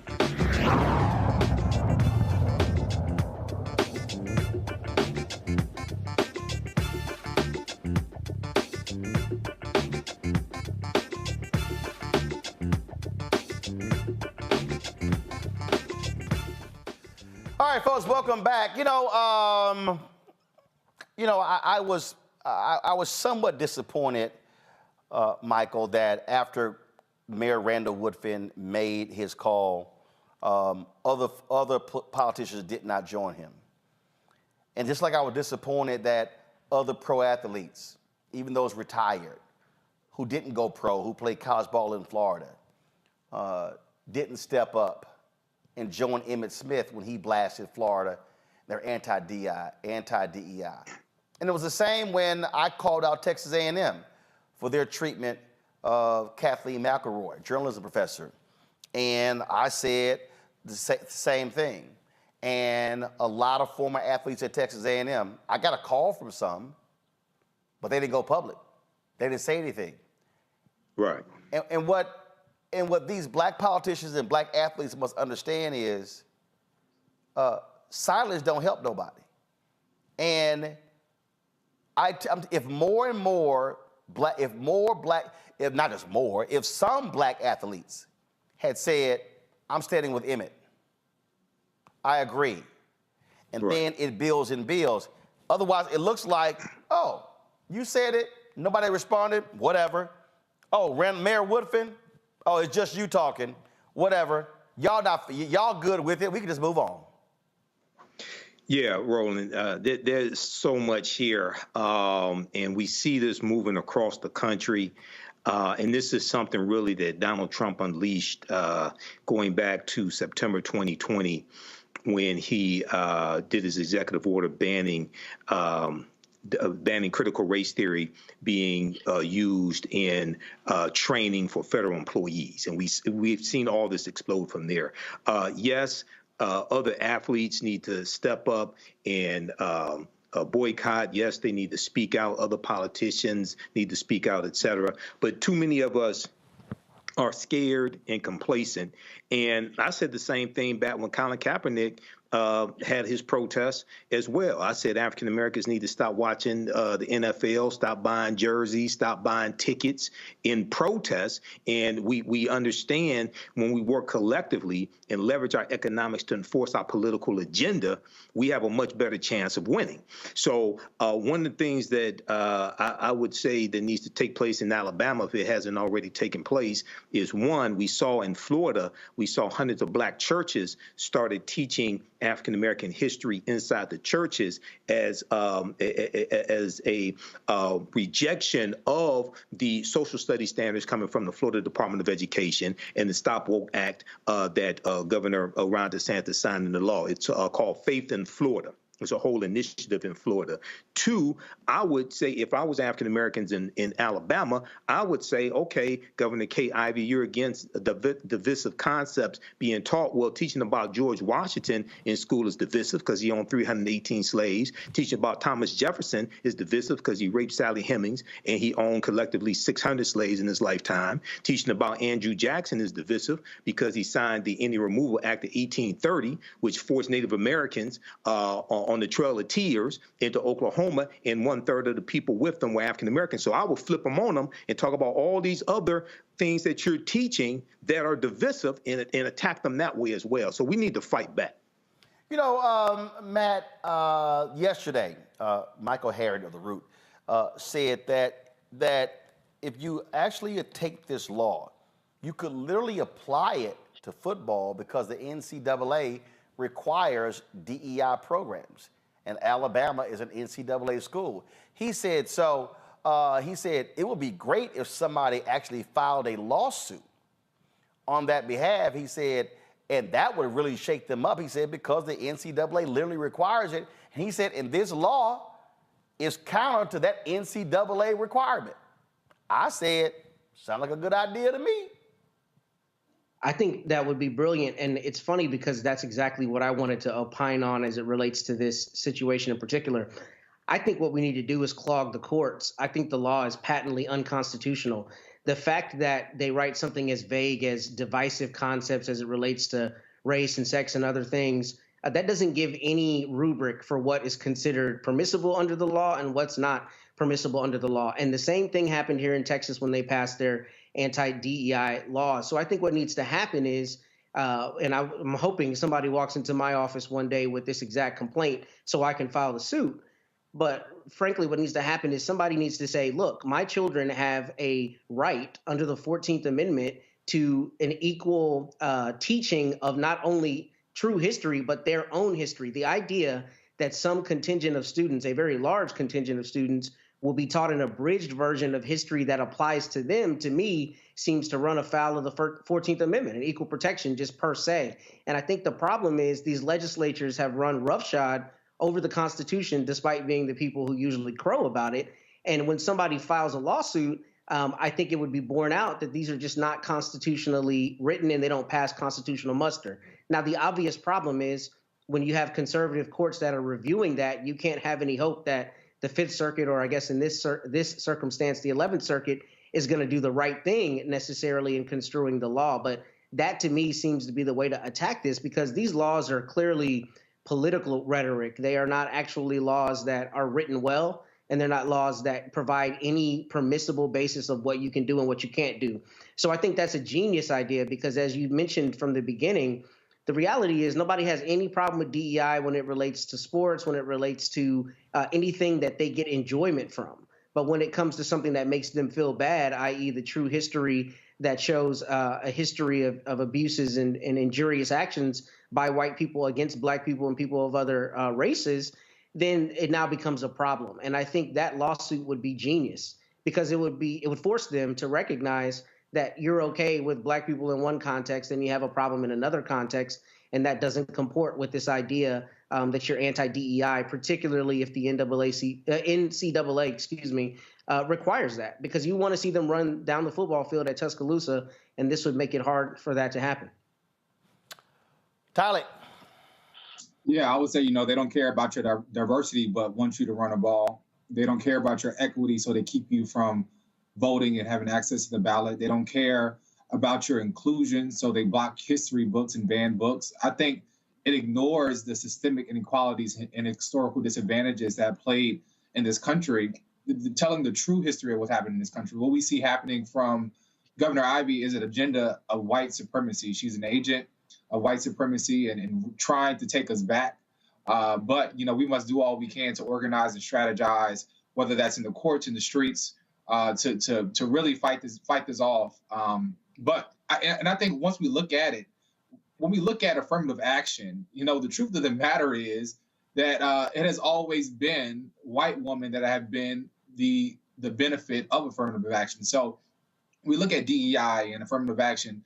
She's only taking back the privileges that got her to where she is right now, outside of her own privilege of whiteness. But it's an agent of white supremacy, and they're trying to take us back to a time, and we must do all we can to keep the fight up.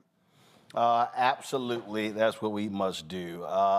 First of all, Michael, Tylik, and Matt, thank you for joining us on today's show.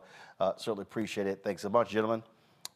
Folks, when we come back, Congresswoman Barbara Lee from the red carpet of Shirley. We'll also hear from Regina King talking about how hard it was to get this movie made. You're watching Roland Martin Unfiltered on the Black Star Network.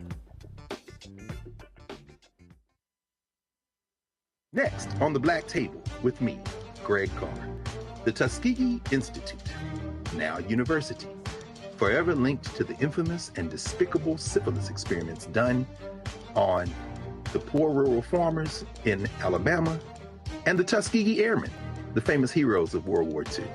But its history is about so much more.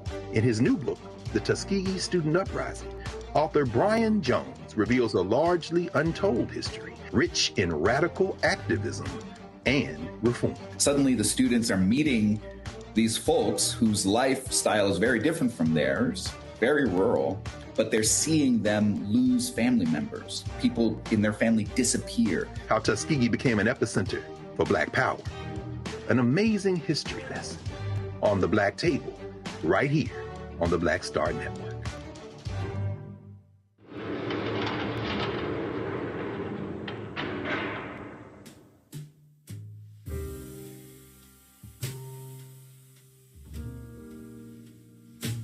You have the right to remain silent. Anything you say can and will be used against you in a court of law. You have the right to an attorney. If you cannot afford an attorney, one will be appointed for you.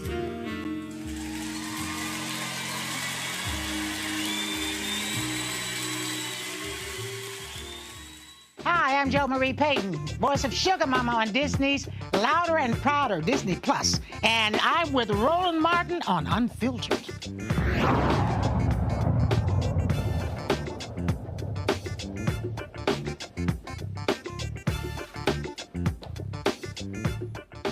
She is a sitting member of Congress, Barbara Lee. She ran for the United States Senate in California, but she got her start working on the presidential campaign of Congresswoman Shirley Chisholm in 1972. I was in Los Angeles on Tuesday for the red carpet of the Netflix movie Shirley, starring Regina King, directed by John Ridley, and got an opportunity to chat with Congresswoman Barbara Lee. What's happening? How you doing? How are you doing? You look like you and I got the memo in terms of what we're gonna wear. Come on, this is a significant event now. Come on, we gotta honor our sister, our friend Shirley Chisholm. I tell you, long overdue, and I'm so excited. How do you feel to see finally this story being told? Because when you think about so many of our black politicians, very few. I mean, it was a Showtime movie with Adam Clayton Powell. But there are very, very few of our folks who are in politics. Well, you know, that's how I got involved in politics, was through Shirley Chisholm's presidential campaign. And now, fast forward to today, there's so many people who don't know her. And today I was thinking about that. How can anyone not know who Shirley Chisholm was, her legacy, who she was as an elected official, first black woman elected to Congress to run for the presidency, first woman to run for president. Also her agenda, and she was a progressive black woman. She was early on the board of the National Association of Reproductive Rights. She was spoke fluent Spanish. You know, she was against the Vietnam War. I mean, this woman was amazing. She was far ahead of her time. And so the timing of this film can't be better time. Which group? She also was a co-founder of, okay, I keep getting them mixed. There are two groups. There's a Dorothy Height group, National Council of, oh man, what's the group? Council of Black Women, NCNW, National Council. Yeah. I always keep getting confused. But not only those things that she did. Talk about from your perspective, again, seeing her in action. Seeing her in action gave myself a lot of confidence that black women can lead. She was empowering. I mean, she cared about people, and she was very smart, but she always cared about people who she was trying to educate, first of all, about the importance of the political process. And she was a very sensitive woman, though, and I've seen her behind closed doors when she cried a lot. She was very vulnerable in many respects. So she demonstrated that tough love and that brilliance. But she was a very compassionate and passionate and sensitive woman.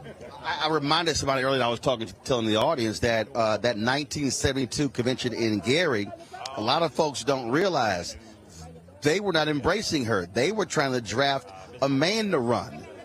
I was there, and let me tell you, I was there trying to get Shirley Chisholm the endorsement, and I'll never forget the difficulties we had. And so for some reason, my sister and I decided we were going to get some T-shirts, and we wore them on the floor of the convention, and Jet Magazine took a picture of us and said, "Get your S together." And it was a jet, and that was the point. We wanted people to come out of that convention, these delegates, supporting Shirley Chisholm. So, here you at this black political convention. You were 4 years removed from King's assassination, and here you have these black men who don't want to support their sister, and she had already announced. Yeah, and it was just, to me, I couldn't quite understand it, because she was the first black woman elected to Congress, so she knew what she was doing. She had more experience, first of all, than anybody at that convention. And secondly, she wanted to unify the black community and unify people in this country who were shut out. And she understood what coalition politics was. And she understood, though, that we had to be black and proud and unbought and unbossed in order to bring people along to have a larger multiracial, multi-generational coalition. And so she knew, though, the film, I think, kind of shows that interaction, what the deal was. But I was there, boy, let me tell you, I wanted her there. I was fighting. I wore my T-shirt. I said, no, And myself and the delegates from Northern California, those of us who were active, went there determined. So you, of course, were on the staff of Congressman Ron Dellums, and this man here plays Ron Dellums in the movie. So what kind of a lesson that you have to teach him about your former boss? Well, first, Shirley Chisholm had to teach me a lesson, and she had to tell me, Barbara, this is politics.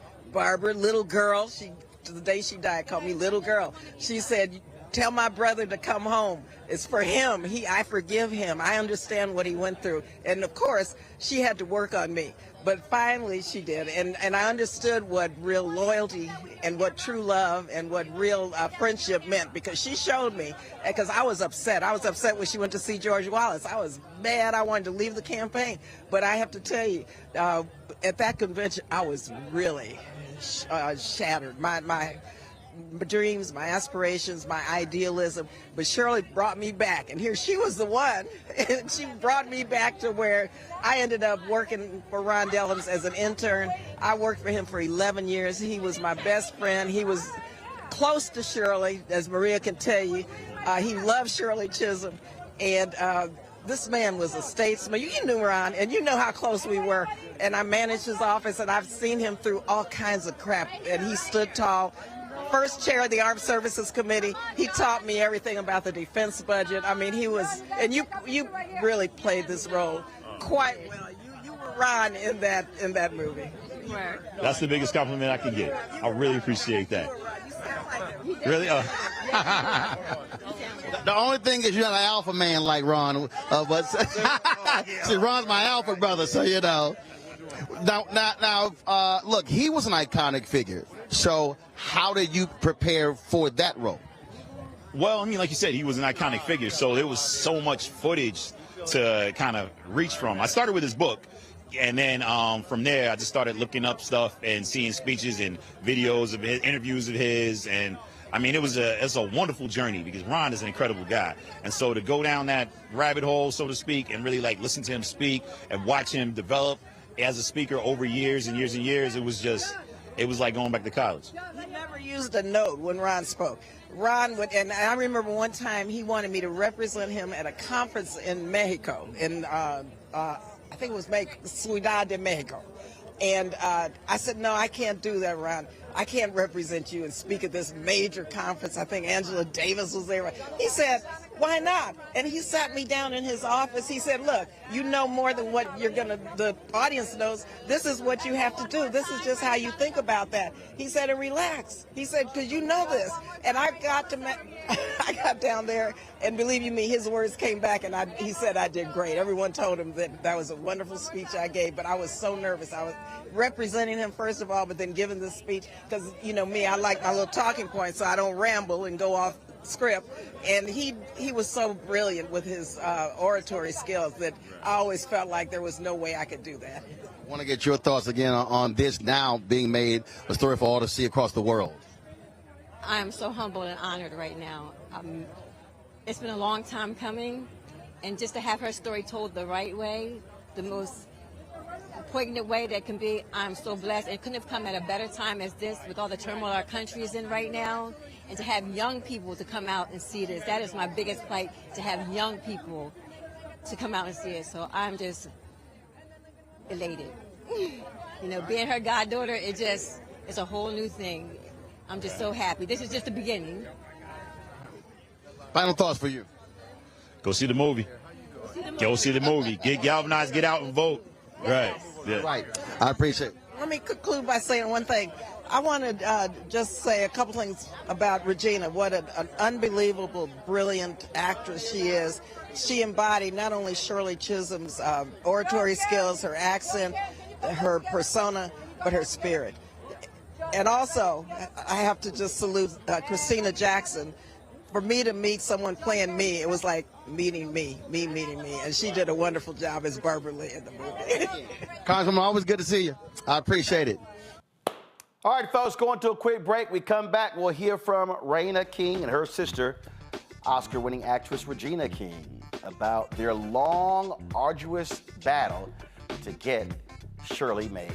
You're watching Roland Martin Unfiltered on the Black Star Network. When you talk about blackness and what happens in black culture, we're about covering these things that matter to us, speaking to our issues and concerns. This is a genuine people-powered movement. There's a lot of stuff that we're not getting. You get it, and you spread the word. We wish to plead our own cause. Too long have others spoken for us. We cannot tell our own story if we can't pay for it. This is about covering us. Invest in black-owned media. Your dollars matter.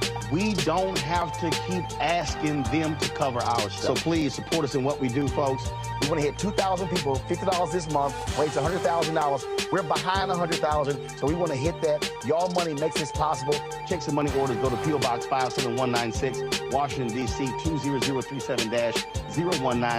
The Cash App is $RM Unfiltered. PayPal is R Martin Unfiltered. Venmo is RM Unfiltered. Zelle is Roland at RolandSMartin.com.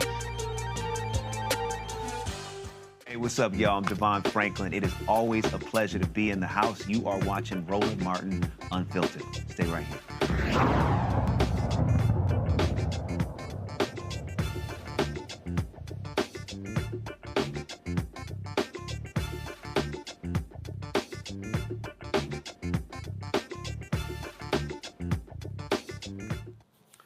Virginia King and her sister Raina King have a production company, folks, and it has taken them 15 years to get this movie about Congresswoman Shirley Chisholm made.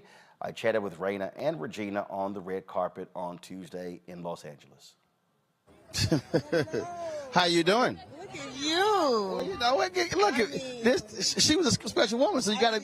And she was all put together. You are very all put together. You're giving it Shirley vibes. Absolutely. Well, see, I'm from Houston, so I grew up Barbara Jordan, but they were there together giving them hell. Exactly. Yes, they were. Yes, they were. How long have y'all been trying to do this story? This has been 15 years. 15 years? 15 years. So this has been a long road, well-traveled, and worth every minute of it. Did it go through all different folk? A lot of pivots. A lot of pivots, but I'm a firm believer in timing, and this was the right time for many, many reasons. And that's being partners with Netflix and having not just bringing Shirley to the country, but to the world on a global platform. Her name should not be forgotten at this point. Absolutely. And that's the thing a lot of people don't understand. The stuff all the one goes through to when they finally actually see it. They don't realize that backstory. That backstory is something. That backstory is a movie into itself. The making of. Is that what's next? The making of Yeah. the scenes of Shirley? Yeah, the backstory is something, and you know, it's like a puzzle piece, and putting the puzzle together. And you know, sometimes we have a lot of things going on, so we have to stop at a place, and then okay, we pick it back up again, and then we stop again, we pick it back up again. But it's been one of our first projects that we talked about when we started our production company, and 15 years. Sometimes it doesn't happen. So to see it come to fruition, and this is for Shirley, it's a beautiful thing. All right, then. Can't wait to see it. Thank you. Thank you. I appreciate it. Thanks a bunch. Hello. You look so handsome. Well, you know how to get so royal. How to get dressed up for you? How to get dressed up for you? Yeah. Well, I appreciate dressed up for Shirley. For you and Shirley. Okay. Your sister said this has been a long road. This has been a journey. It has been, but here we are. Why did you want to tell this story? Because too many people did not know who Shirley Chisholm was, who she is, that she is a part of the fabric of America, that so many things that have improved our life over the past 40 years or so have been because of legislation that she put into effect, that she wrote up with people across the aisle. So it's important. When did you first learn about it? You know, it's funny because Raina and I are 4 years apart and we went to different schools.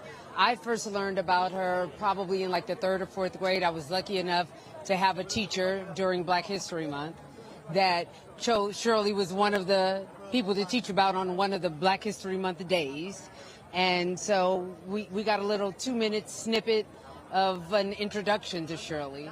Then later on in life, our mother exposed us to a bit more. You know, I think I left that lesson with just knowing that she was the first Black woman that was a congresswoman. And then my mother let us know about a little bit more and let me know that you were a year old when she ran for president. And then we started doing our own research in our 20s, and we're like, we don't even know a lot about her. Yep, absolutely. Well, being from Texas, I know we know about Barbara Jordan, so now folks will know about Shirley Chisholm. Yes, absolutely. Always good to see you. Absolutely, darling. We'll chat later. Always, baby. Always. Thank you. You know it.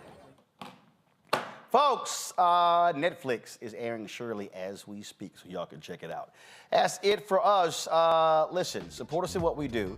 Look, the work that we do, y'all, listen, I'm out here, we meeting with these ad agencies, Group M and Publicis and Dentsu and all these folks trying to get these clients to allow us to tap into the $340 billion being spent every single year on advertising. These upfronts are going on right now.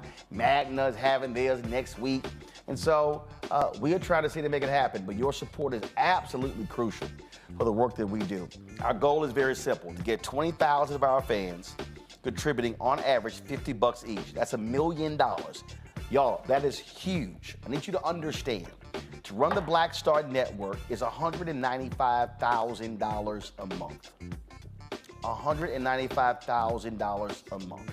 That's rent, that's staff, that's equipment, you name it, all the things that we have to do for this show, for Roger Muhammad's Daily Show, for the weekly shows that we have as well. We want to start other weekly shows. I would love to start another business show, start a health and wellness show, start a cooking show. But at the end of the day, all that stuff costs money. So your support matters. And so when I started this, I did not want to charge people subscriptions. I see, Mehdi Hassan and some other people out there, they're launching media ventures and they've got subscribers and they're contributing to Patreon. Well, I didn't want to do that. I wanted this to be open to everybody. I wanted everyone to be able to access the content that we have. And so that's why we did not charge a subscription fee. So we created a fan club for you to give. We don't send hats and shirts and bumper stickers and mugs and things like that. All the money that's given goes right back into the show. So your support matters. So do me a favor. Send your check and money order to P.O. Box 57196, Washington, D.C., 20037-0196. Hey, you YouTube folks, hurry the hell up, hit the like button, y'all. We should easily be at 1,000 likes. Cash App is $RM Unfiltered. PayPal is R Martin Unfiltered. Venmo is RM Unfiltered. Zelle, Roland at RolandSMartin.com. Roland at RolandMartinUnfiltered.com. And of course, download the Black Star Network app.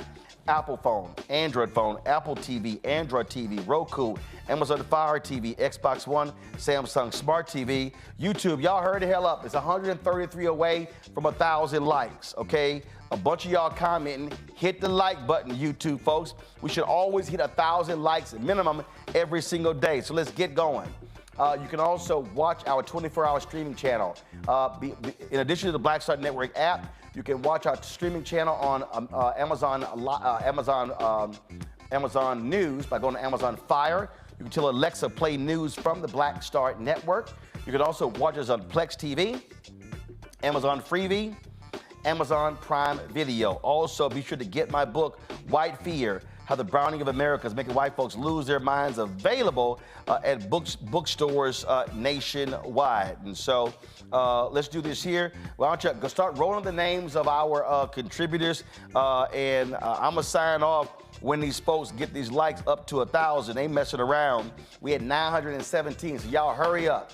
83 gets us there. Come on, 82. Y'all messing around on YouTube. Y'all been talking and commenting and posting on your comments. We should easily be at 1,000 likes. And so I'm going to sit here until y'all, come on, I'm looking at it right now. I'm looking at it. That counter needs to be moving. It needs to be moving, so y'all come on. 82. 82 people hit the like button, we'll hit 1,000 likes. Understand, the likes plays a role in the algorithm for people to be able to come back and see the videos. That generates revenue for the show. And so a bunch of y'all who are freeloading, y'all can help us out by simply helping us increase our likes with the show. So please do that. Now we had 945. Come on, y'all, it's 55 left. Let's go. I'm gonna keep haranguing y'all till y'all get it. All right, 45 more, let's go. We're at 955. Y'all see the names scrolling here. So a bunch of y'all over here riding for free. So let's go. Go ahead and give. Go ahead and click the like. Y'all, it's free. It's free. Click, like. That's all it takes. That's all it takes. So there's 45 more for us to get to 1,000 likes. That's all you got to do. And then I'll be out of here. Tomorrow I am hosting the Friendship Public Charter School Teacher of the Year event. I think it's like the 7th or 8th year in a row. So I'm going to be, we'll be live tomorrow night from DC from that awards program. So I'm looking forward to that. Let's go, y'all. Hurry up. 10 more. And also, y'all got to tune in on Monday. This black preacher literally said, name one law that Donald Trump signed that goes against the Bible. He dared his congregation. I'm going to answer his ass on Monday. Oh, y'all have got to tune in. I'm a deal with homeboy. Yeah. Matter of fact, Carol might need to book it. We're going to try to book him on the show. Yeah, Carol, that's what you're going to do. I don't care. Let's see if he come on this show and face me. I'm going to give him more than one law that Donald Trump signed that was against the Bible. Yeah, I got something for you. Deal with it, Carol. It's going to happen. All right, y'all. Holla.